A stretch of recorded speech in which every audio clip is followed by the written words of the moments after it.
Hi, my name is Mahendran and I'm here to talk about two QA courses conducted at Singapore Computer Society. One is QA for Scrum and the other is Scrum Metrics. First, let us talk about QA for Scrum. Many organizations have put a meaningful Agile program in place. Their software development methodologies have been improved and upgraded to include Agile methodology. Now, the problem that they face today is, in traditional software development methodologies, they had a strong QA presence. In Agile, there is no role for a QA engineer. So how do these organizations incorporate QA into Agile? So this is one of the issues that we are going to talk about in this course. Traditional software development methodologies were strong in QA. However, Agile methodologies do not have a QA role. There are a couple of reasons for this. One is that Agile assumes that the team members are mature, experienced, and self-organized. The second reason is that certain quality principles are already embedded into Agile.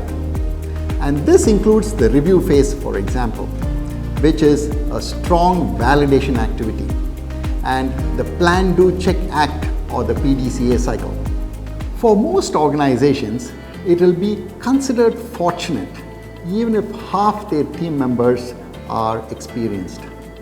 However, lack of experience leads to greater possibility for process violation, and if left unchecked, could be detrimental to the project. Another problem is that even among experienced staff, those assigned the role of product manager and Scrum Master don't always stick to their roles and often step out of their boundaries. So, lack of compliance to processes and clarity in roles are two of the major problems faced in Scrum implementation today. The QA for Scrum course is designed to help address these issues, and we will look at all the QA touch points in Agile development. Next, let's talk about the Scrum Metrics course, which includes burn-down analysis, will show how you can measure the implementation of your QA program, the performance of your Agile teams, and make improvements. The second course assumes you have incorporated a meaningful QA program within your Agile development methodology.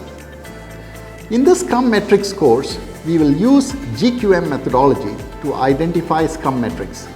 We will also study in detail velocity, story point estimation accuracy, costing, release metrics, defect density, release customer satisfaction, etc. The course also has workshops in estimating using Agile, poker cards, and also writing good user stories. Data visualization is a very powerful method to analyze metrics. We will be using burn-down charts to analyze, monitor, control, and improve sprint progress.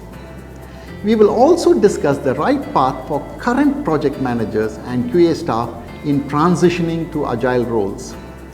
Finally, we will look at auditing Agile. This course also gives away Agile documentation templates in Microsoft Word format for organizations that is starting off their Agile journey. So, come and participate in these two courses, which are QA for Scrum and Scrum Metrics, and be empowered on how you can effectively implement QA for Agile and grow in the development within your organization.